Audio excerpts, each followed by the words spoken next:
Hello everyone! This hour on Verbling, the next in my great short stories series, we're going to be working on two different short stories today. We're going to be doing our discussion of short story 40, which was Manhole 69 by J.G. Ballard.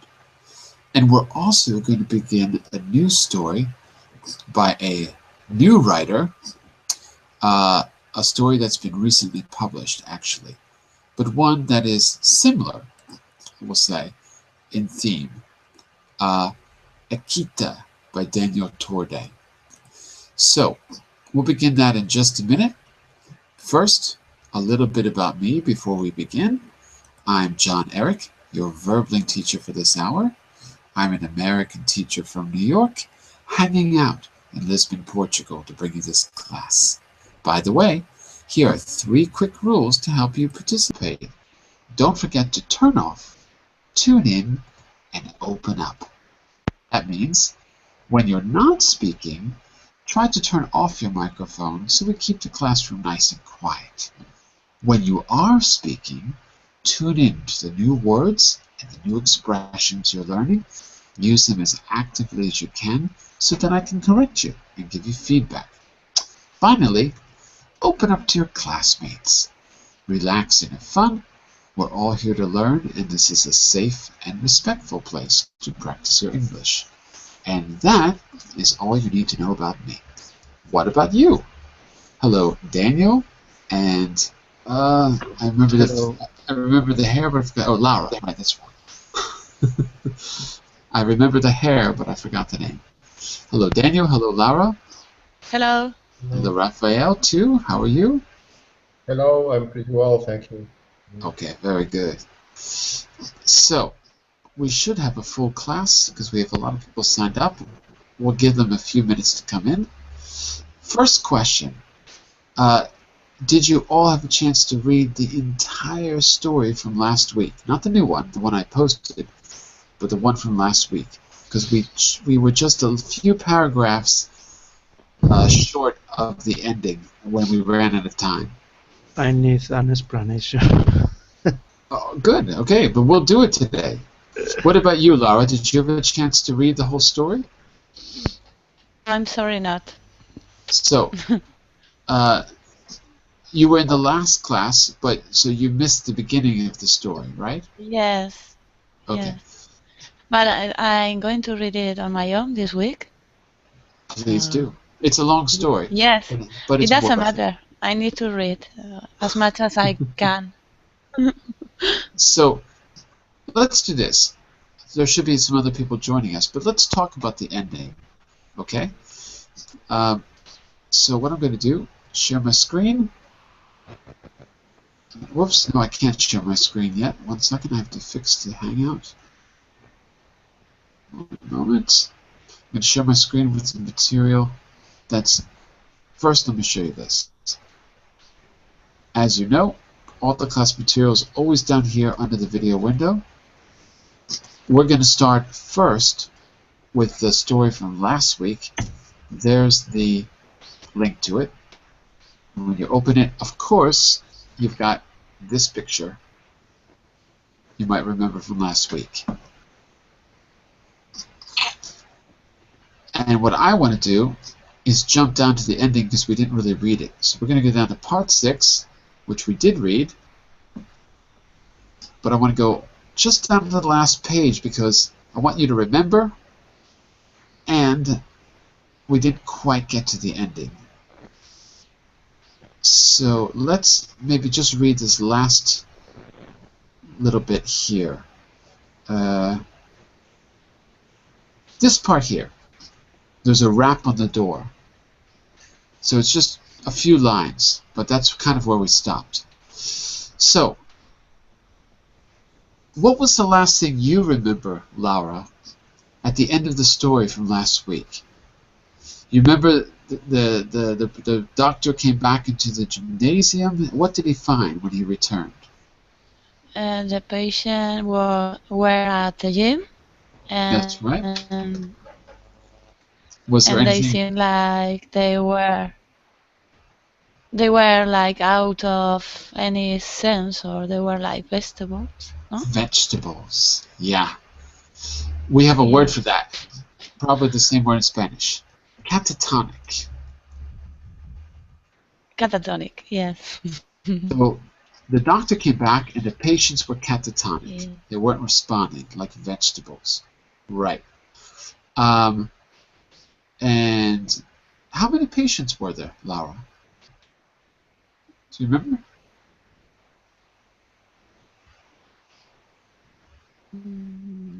There was one in the sofa, and he was like, How many patients total? well, what I remember is that they were 3. That's I'm right. not sure. That's right. There were 3 different patients. Okay? Yes. And they each had the same surgery. Yeah. Let's see. Raphael, I know you weren't here for the entire story, but you were here in the last class. Do you remember how many doctors there were in the story? No, I can't remember. Perhaps. Do you remember? I'm just curious. Do you remember any names? Do you remember any names of the characters from the last time either? No, I'm so sorry. Uh oh. So, Daniel, fill us in. How many doctors were there in the story? It's just because when you start to see these names, it gets confusing if you don't know who's who. So, Daniel, how many doctors were there? Do you remember?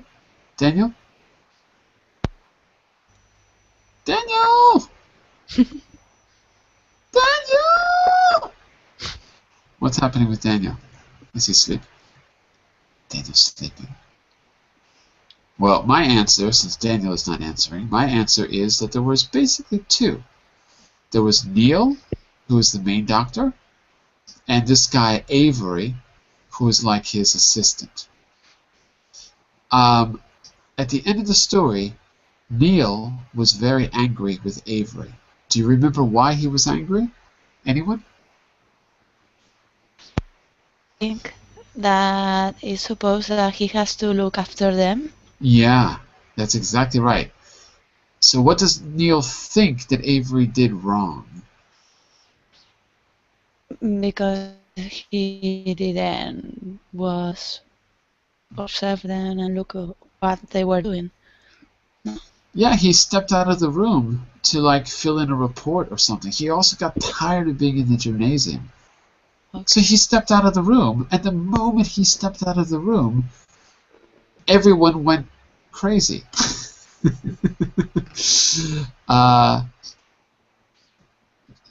Raphael, one more question for you. When the doctor stepped out of the room in the gymnasium, what did the patients think was happening? Do you remember that part of the story? No, I'm sorry. When the doctor left the room, the patients were alone, and they were looking around, and they didn't see anyone, not the doctor, but not any of the hospital staff either. This is an important moment in the story. Let's see if Daniel's back. Daniel, are you back? Wow. Maybe Daniel's having microphone problems. Laura, do you remember the part of the story where the doctor left the room? When the patients were alone, what did they think was happening? That the room were getting tinier and tinier. It was like that. Yeah. Exactly. So the doctor leaves, and suddenly the patients start thinking that they're being watched and listened to. And they go to the gramophone, and they pick it up. And they think there's a microphone in there. Then the walls start moving in. And then the walls change from the gymnasium walls to stone, hard stone walls. And the floor becomes like concrete slabs or stone slabs, and there's dirt on it. And it gets smaller and smaller until they think that they're looking up from a manhole, like they're really far underground. There's this tiny point of light at the top. And when the doctor comes back in the room, everyone is catatonic, and the gymnasium is exactly the way it was when he left. So it appears that all of them had a mass delusion. That's what it appears like. We don't really know. It's confusing. We don't know what happened, but something happened. Let's take a look at the very ending together. Shall we?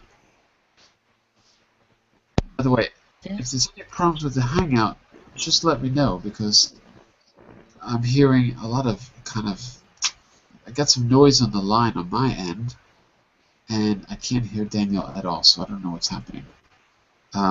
Okay, but let me know if there's any Hangout problems. So, let's take it from, it's just this half a page, and then we'll talk about the story, and then in the rest of the class we're going to move on to a new one that's similar but different. So, Laura, want to start off here? And there was a rap on the door, and Intern stuck his head through. Lungs coming out of it. Doctor, he's calling for you. Neil bounded out. Neil bounded out. Morley followed him into the ward. Lang was lying in his cot, body motionless under the canvas sheet.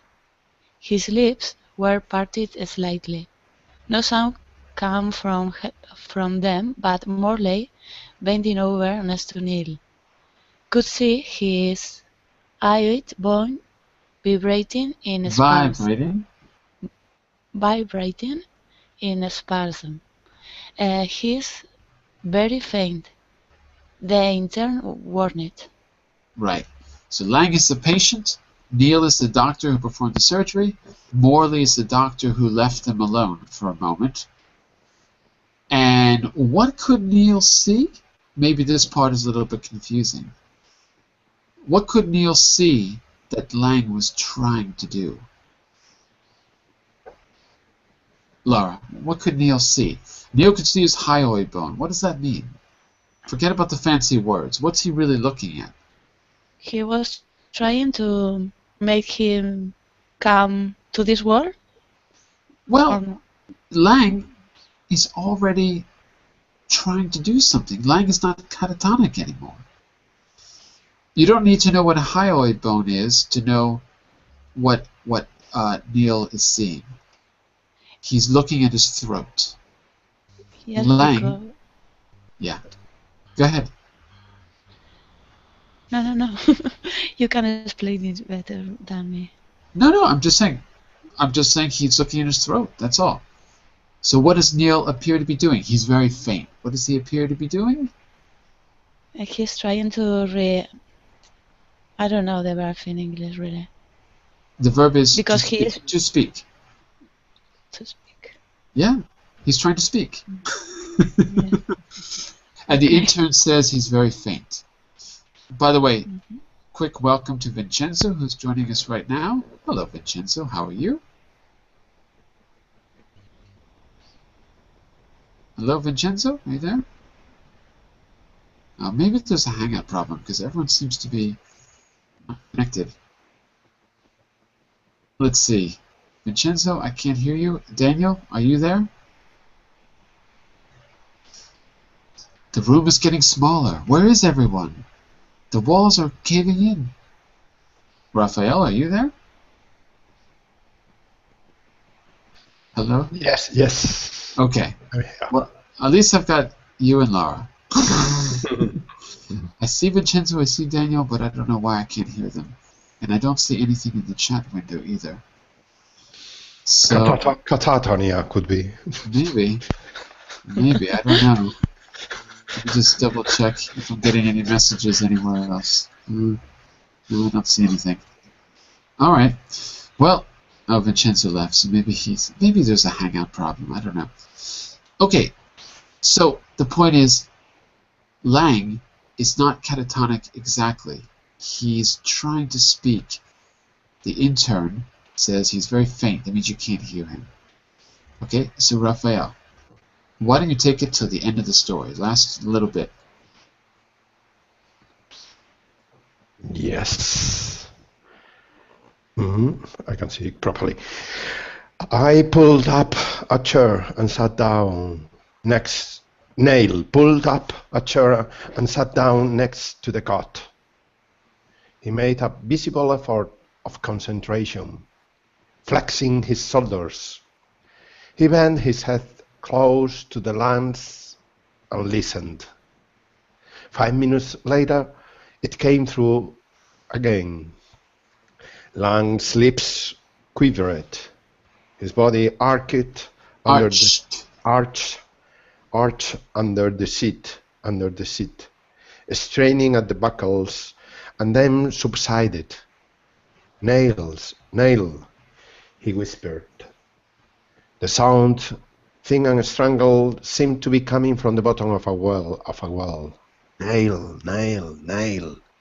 Nail stroked his forehead with a small neat hand. Yes, Bobby, he said gently. His voice was feather soft, caressing. I'm here, Bobby. You can come out now. 1957. So, what do you think about that ending? That's the ending of the story. It's a kind of gasp story with a lot of fire in his voice and a real ending. Is that how a doctor normally talks to a patient? No. Doctors are so strict and exactly. So they are so rational that never say a joke. Only if you are dying, they say you a joke trying to support your last moment. Right. And here, I don't think he's joking. I think Neil is very upset because I think Neil knows he made a big mistake. Neil performed the surgery. We never heard anybody called by the first name until this moment except Neil. Until now, we heard Lang, Avery, Morley, always the last name until this moment.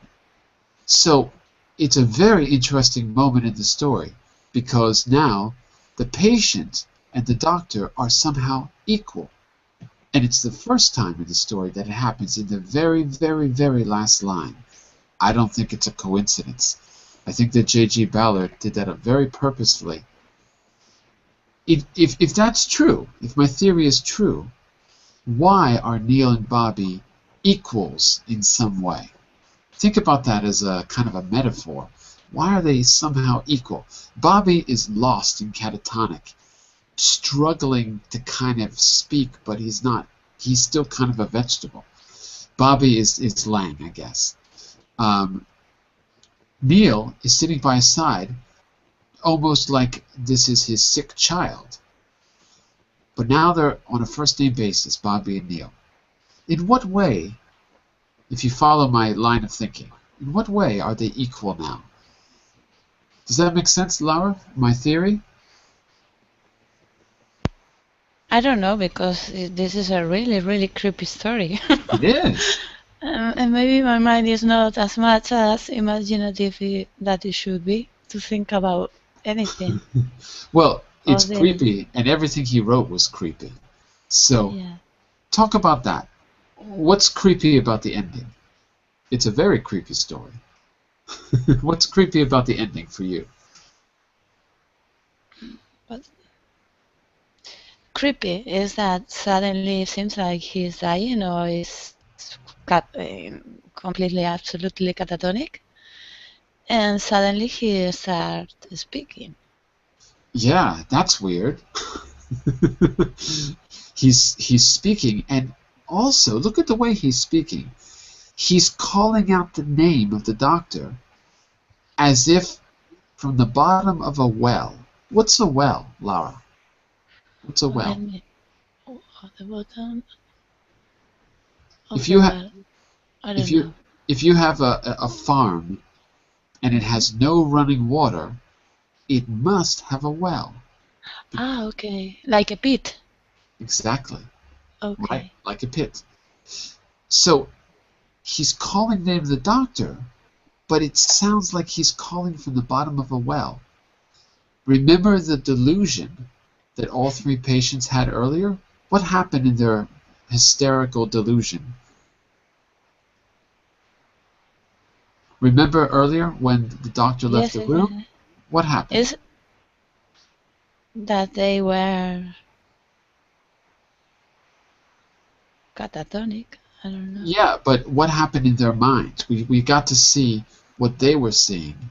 Yes, they transform the reality. Exactly. So, here's the creepy part for me. Tell me what you think. How is it?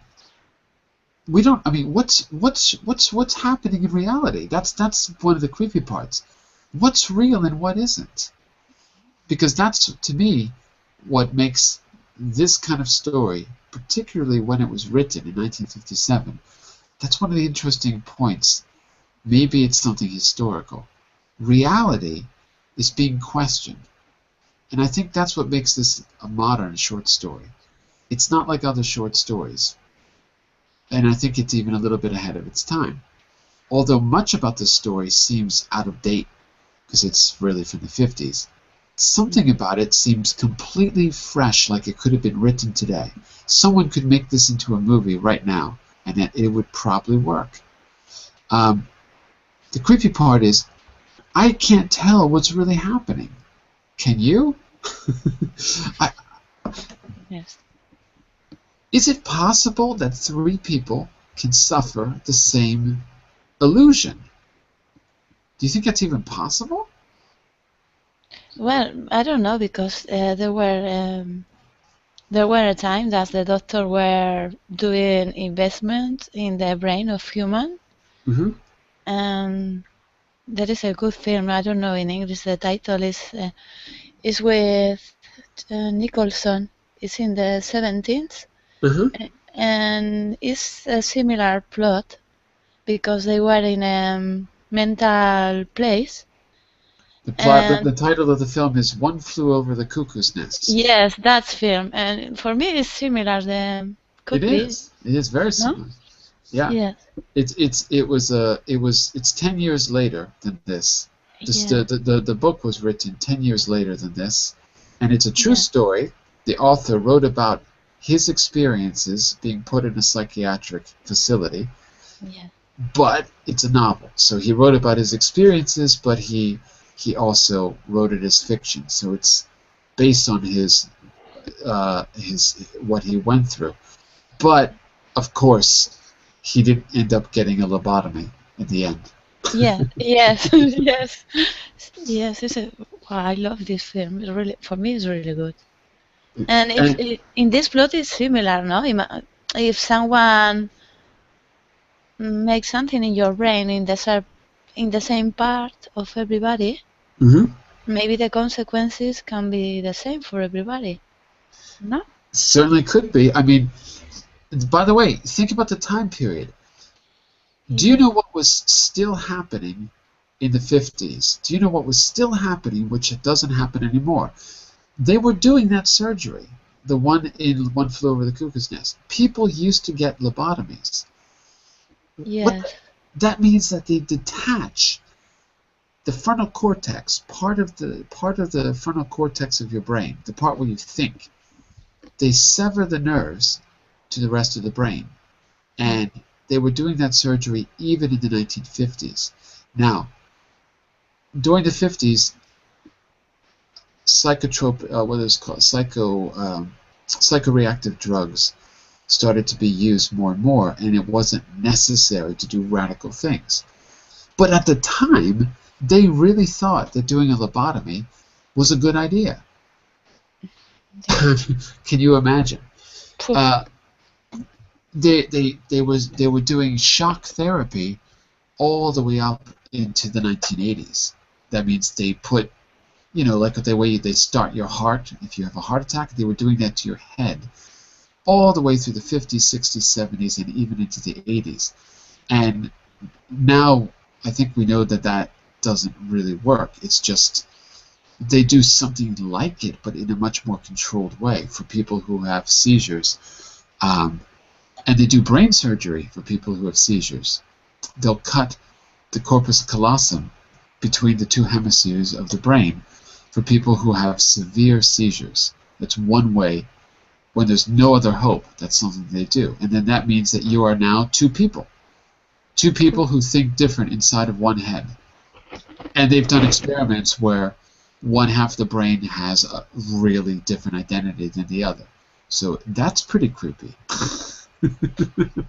They've done experiments where they've asked both hemispheres of the brain, when they were disconnected, if they were men or women. And one hemisphere in a patient said it was a woman, and the other half said it was a man. And this is on record, I'm not making this up. So, in the 1950s, this was all just beginning, and I think this story was looking at the kind of mystical psychology that came before, like from Freud, and looking at it in light of new technology that was just happening at the time, and somehow that mixture resulted in a questioning of reality that's very fresh. So that's one thing that I think is interesting. Anyway, that's my opinion. I don't know what's happening at the ending. I don't understand if we're looking at the point of view of one patient and all of this is a dream, or if we're looking at the story from the point of view of Avery and everything is real. I have no idea what's going on. Raphael, whose point of view do you think we're seeing the story through? Do you think we're seeing reality at the end, or are we seeing through one of the characters? How real is the ending? What do you think, Raphael? I think in this kind of novelistic story, the confusion between real and unreal, it's very interesting, and also you can think it's a dream, it's a hallucination, it's a kind of madness sharing for different people. They are, at least as far as I know, they are a kind of madness or a kind of illness, mental illness that is sharing by 3 or 4 people. I don't know the name in English. Yeah, there is, actually. In fact, you can see some great documentaries from the 1950s where it was documented. There's a director named Jean Rouge who used to film in different locations, but he did a lot of work in Africa, Nigeria, and one of the great documentaries he filmed was these mass, completely inexplicable, but these kind of mass, what seems to us as hallucinations, where groups of people thought that they were being possessed by Western society. There's a great documentary where people in a village, perfectly normal people with normal jobs and everything like that, they thought that they were being possessed by trains and cars and new things that they hadn't seen before as the country. Yeah. I can't remember the name of the film, but he has a bunch of films like this. Oh, very interesting. But I can put the name of the filmmaker. It's Jean Rouge, who died not too long ago. So yeah, there are cases. But also there are different hallucinations between different people that believe to see the same thing in the skies, with aliens, with abductions, and also with aliens ghosts. Are real. And the aliens are real. I agree with you completely. I was seeing a documentary yesterday about Lisbon, where I think you are living right now. That there are a lot of abduction there and sighting abductions. That's how I got here. I was in New York, woke up on the alien ship, and then they put me down in Lisbon. Ah, my gosh. Yeah. And there are this kind of hallucination between different people and different tribes in Africa and other places. And nobody knows what's happening with these stories. And also writers, I think, have big support in these ideas from different kinds of hallucinations or similar to dreams. And this is the interesting thing in the novels. You don't feel sure if you are reading a real thing or an imagination issue. This is the interesting because the novel catch your attention and go deep inside the authors want to transmit to you. Mm-hmm. To not transmit, but to get across, maybe. To get across, oh my gosh. Because transmit sounds very Spanish. To get across to you, or the point they want to make, or the message they want to give you. Transmit is for signals. Yeah. In English. So I agree. I think that's part of the point. I think that it would be way too easy to read the story as just the doctor leaves the room, the doctor comes back, and the patients are all crazy. I think that there's more to it than that, and I think that one possibility is that the entire story takes place in the mind of one character. I have a theory. Oh. The entire story takes place in the mind of one character, and that character is either Lang, Neil, or Avery, and he's a patient who has undergone a surgery and can't wake up. That's my theory. I have a theory that either the patient is Lang, and he's reliving his experience. By the way, there's nothing in the story to make me think this. It's just a feeling that I think that part of the creepiness is that there's other possibilities about what's really going on there. So one of them is that either the patient is dreaming that he's a doctor, and that doctor is probably Avery, who's witnessing this, and in reality, he's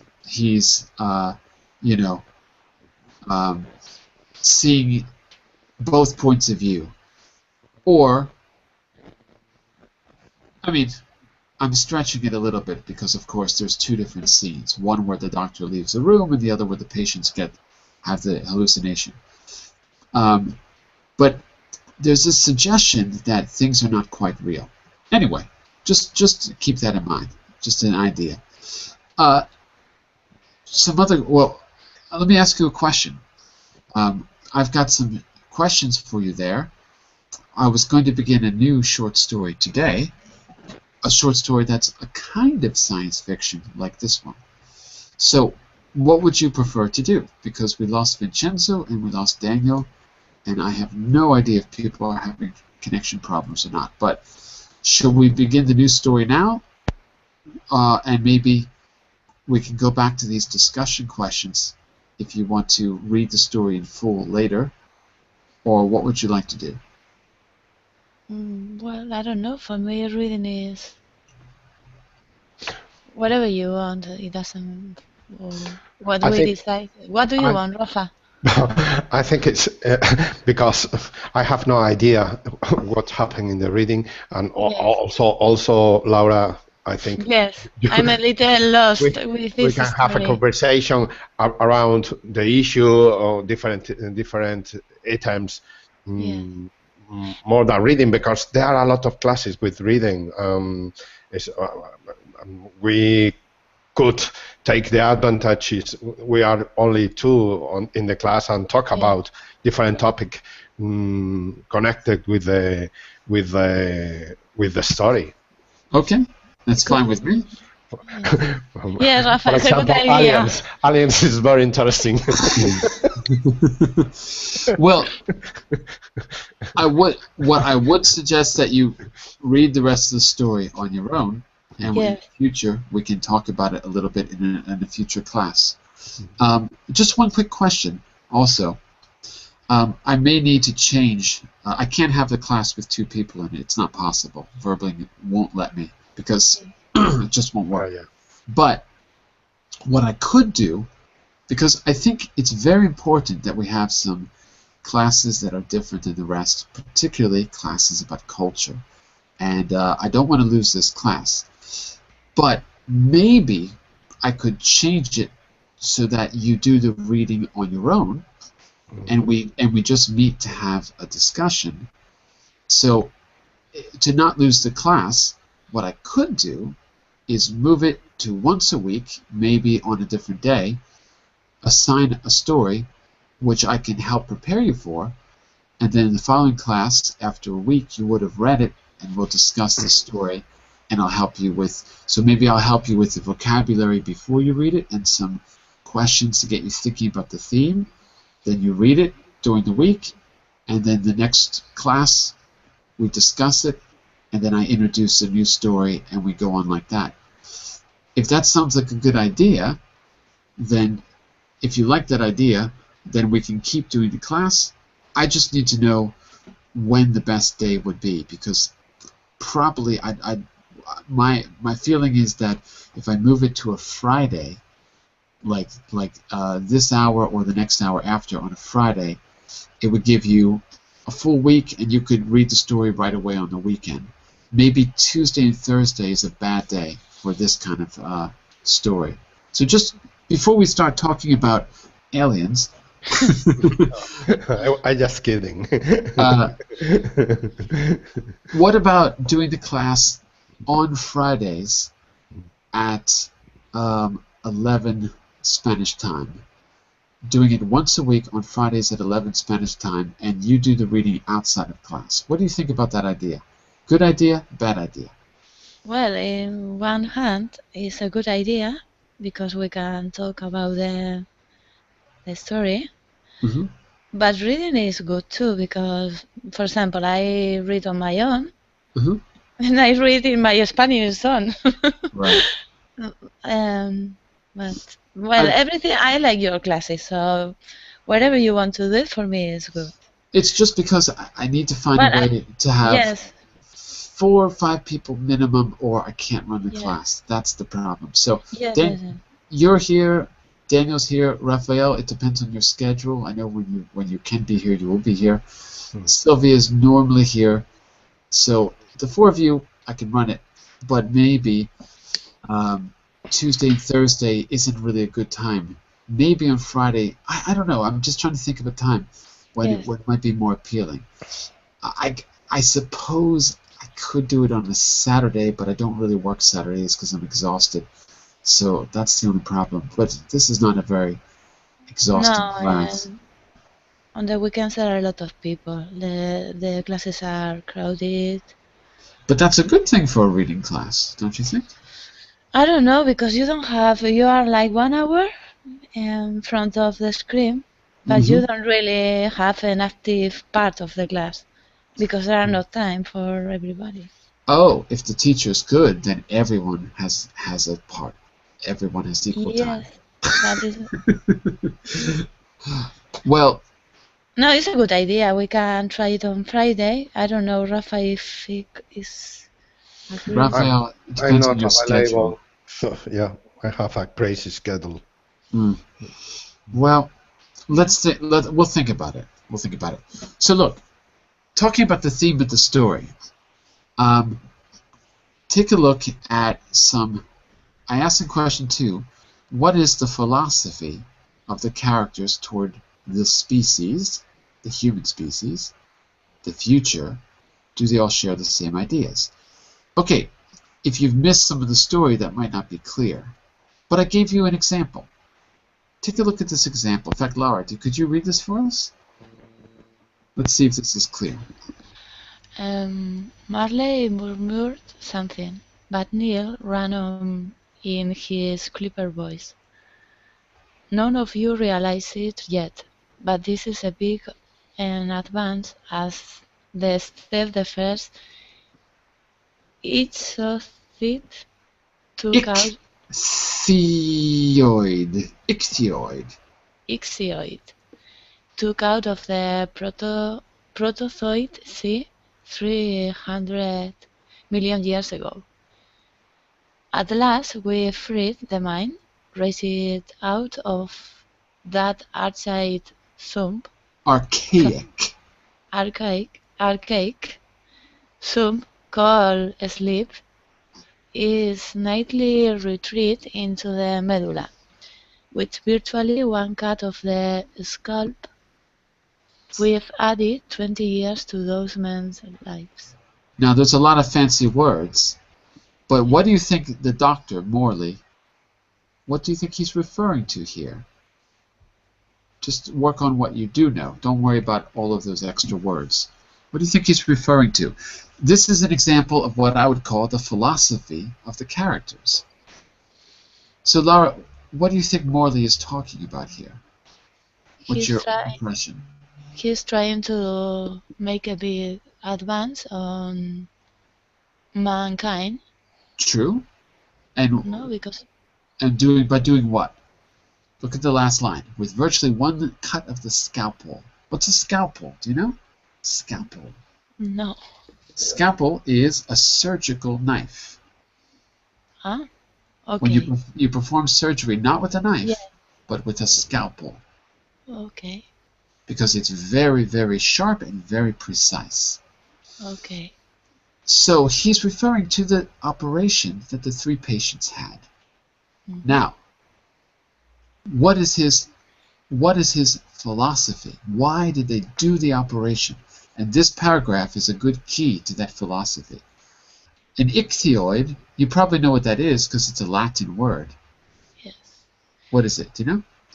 Well, he's trying to make our lives no longer in age, but yes in time that we are as without sleeping, no? Exactly. So you get 20 extra years because you never sleep. Yes. And how does he feel about that? He compares it to the first step the first ichthyoid took out of the Proterozoic sea 300 million years ago. So what's his attitude toward freeing the human race from sleeping? What's his philosophy? He's trying to make innovation, no, in medicine and in quality of life. Well, so he thinks it's an innovation. Yes. Okay. And we read the story. We know the ending. Was it an innovation in the story? How did it end up? Good? Strange. Not good. So, I'm showing you that because this is part of the style of the writing and what makes the author unique. That philosophical ideas are all around the story. Even though the story, in a way, is quite simple, there's a lot of stuff going on under the surface. And so that's where we can really have a discussion.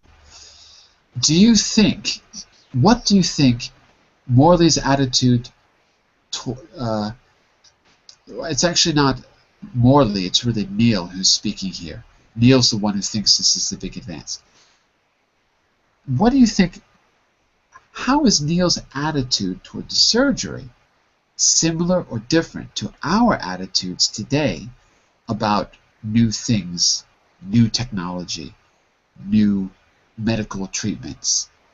Do you think it's similar or different? And this is for both of you. What do you think? I think I don't know exactly the name of the guy, Gus, but on the line that having an open mind to new develops, to new achievement of the culture of the humankind, there are different approaches. One of them is to be close to new approaches, to new develop, to new surgeries, to new devices, to new technology. Others is a conservative approach. The other could be to be open-minded to new approach, to new technologies. Right now, we can think in new technologies like the driverless car, or Google Glasses, or also internet. There are people that they think it could be the devil, the evil. They and all other people that are trying to be challenging and try to get new surgery, new approaches to health, different disease. Also, you can see the same things in medicine. Doctors that could be more conservative and doctors that could be more innovative and also very risky sometimes. But is being innovative a good thing? I mean, from this ending of the story, it ended really badly. So Neil, he thinks this is the biggest advance that humankind ever took. From the first moment the first fish stepped out of the ocean to now, he thinks this is just as big a leap forward. But now that we know the ending of the story, what do you think about, I don't know, what do both of you think about Neil and his hubris? Do you know that word? Hubris? You know that word? Hubris? Laura? Raphael? No. Hubris means your confidence, your overconfidence in yourself, but it's a really negative word. Hubris. In other words, let's also look it up. Hubris is like you have a self-esteem not really good. Oh no, do the opposite. Way too high. Oh, okay. Like vain, like you are really vain. Yeah, here you can see here, great or foolish amount of pride or confidence. Okay. So when I read the story, I note one thing. The main doctor, Neil, he is hubristic. He's way too confident because look how the story ends. In the end, his character has gone through a transformation. He's like a little nurse with a sick boy. Yes, Bobby, I'm here. You can come out now. He seems to have lost all confidence. Whether he has or not, I don't know, but he seems to. So there's a transformation there. So what do you think the author is trying to say about hubris? Laura, what do you think what do you think J.G. Ballard is trying to say about our confidence in technology? That is, our hubris depend on the result of our actions. It depends on the result. So if the surgery came out well, by the way, for 3 weeks, if you read the story, for 3 weeks, they were fine. The 3 patients were perfectly normal for 3 weeks until someone walked out of the room and left them alone for 3 minutes or 15 minutes or whatever. Because it was the first moment they were alone. The moment they were alone, boom, the walls started caving in and everything started to panic. So, for 3 weeks, they were all... What you're telling me, Laura, is hubris is good while the results are good. So it was okay to be hubristic for 3 weeks, yeah? No, I'm not saying that hubris is good. I don't think so. I prefer modest people. Mm-hmm. Because I don't think that anybody is more than another person. And even if you are good, I think that I don't like hubris because I think that everybody is equal but I think that What about us as a society? What about us as a species? Because we are hubris. Hubris? Yes. Hubristic as an adjective. Hubristics, yes. Right. Because we are in a species like other species in the nature, but we don't care about the others. We just try to... We sure don't. Yes, that's why the world is with all these problems that we have having, no?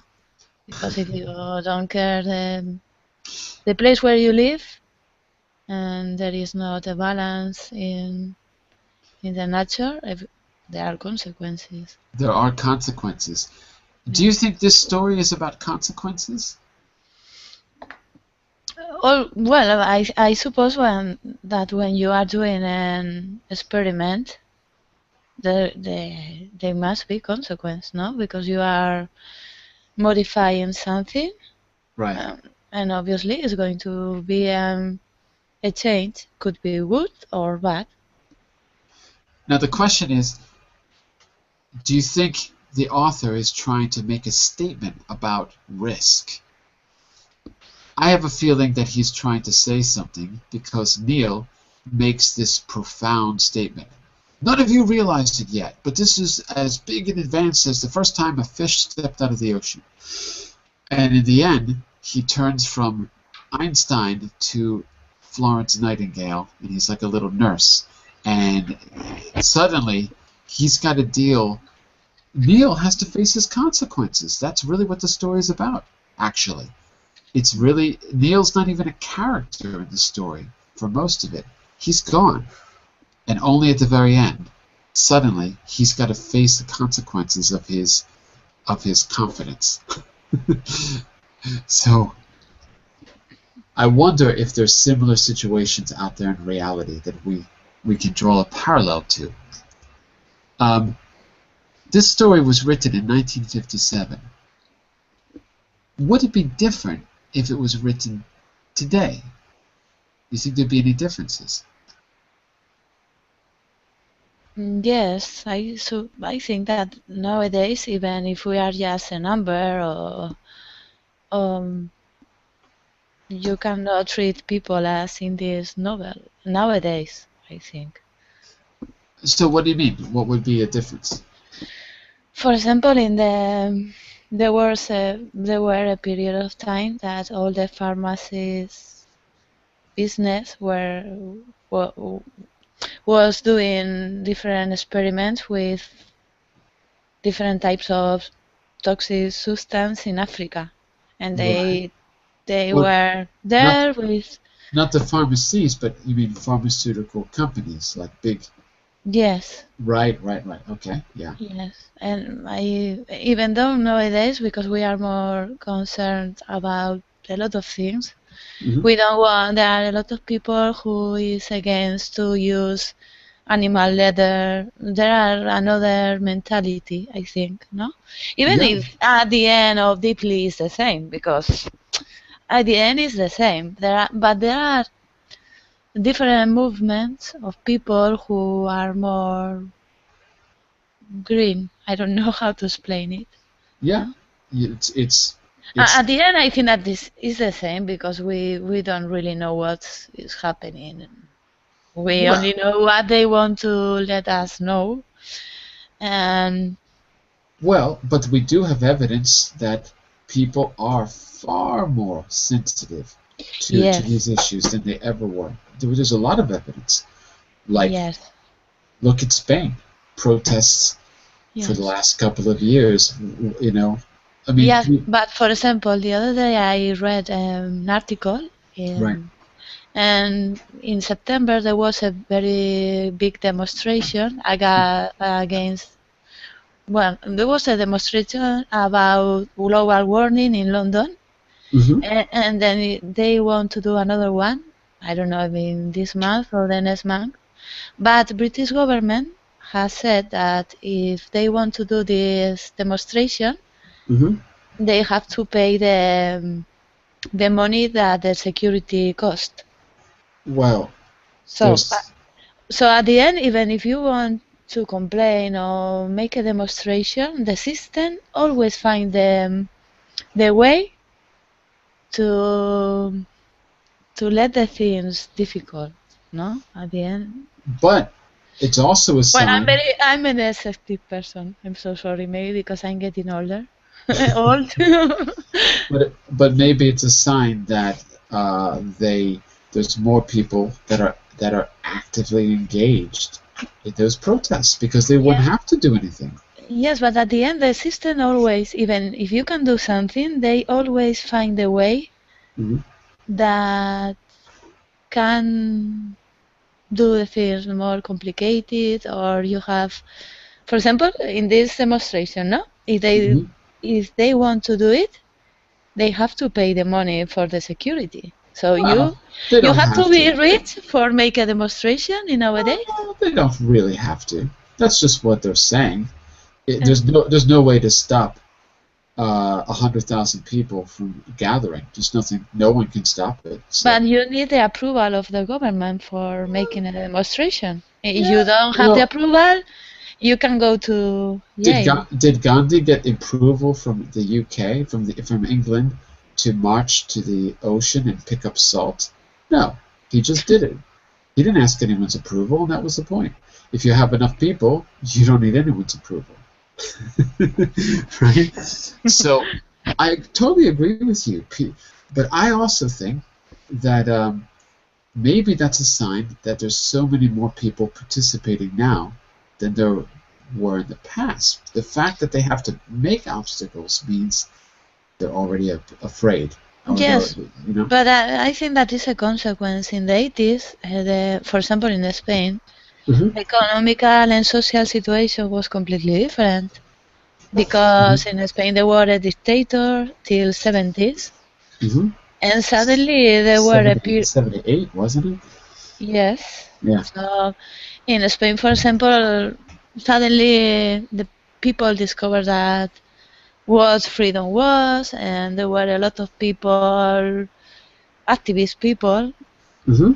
But then there was like 20, 30 years of a lot of job, a lot of things, and the generation that brought up in that time, they didn't realize the importance of be free or the importance of a lot of things that we take for granted, but Right. other people fight for them, no?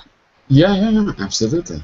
And now because we can see the consequences of the fast and society that was, we can see global warming, we can see a lot of people without medicines, a lot of, I don't know how to explain it. And one thing that I think that has changed a lot of the world is the internet. You have Absolutely. a fast as you can access Access. access to the information in the other part of the world quickly, and you don't have a filter. You can see the thing. Well, maybe you have the filter, but you Well, can see. there's some way to get around the filter if you want. There's always Yes, some way. yes, because we are. Yes. So, what do you think would be different about this particular story if it were written in 2015 instead of 1957? Would it be about a surgery and the consequences of it? Would it be about? Would it be? How medicine can improve our lives, no? And So you think it would be just about the improvement and there'd be no negative consequences? I don't know, because the brain is not like another organs that we have in the body. There weren't research or see no about brain. Uh-huh. But I wonder what kind of consequences we'd be talking about if it was written today. Well, think about that when you read it. Think about it, and maybe we can move the class to Friday, or at least experiment with it on Friday, see how it goes, if there's more people, and we can come back to this story. Even if we're doing another story, we can come back to this one and talk about it as well. Think about that. Okay. What consequences would be in the story if it were written today? Think about that as you read it, okay? Okay.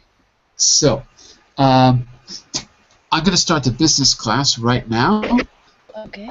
We're doing our very last class on how to deal with business culture, and we're going to be starting a new unit as well. We didn't quite finish our business meeting from yesterday, if you want to stick around for that. Coming up in about 2 minutes. Okay? Thank you Bye very for much. now. Thank Bye you. for now. I'll see you soon. Bye-bye.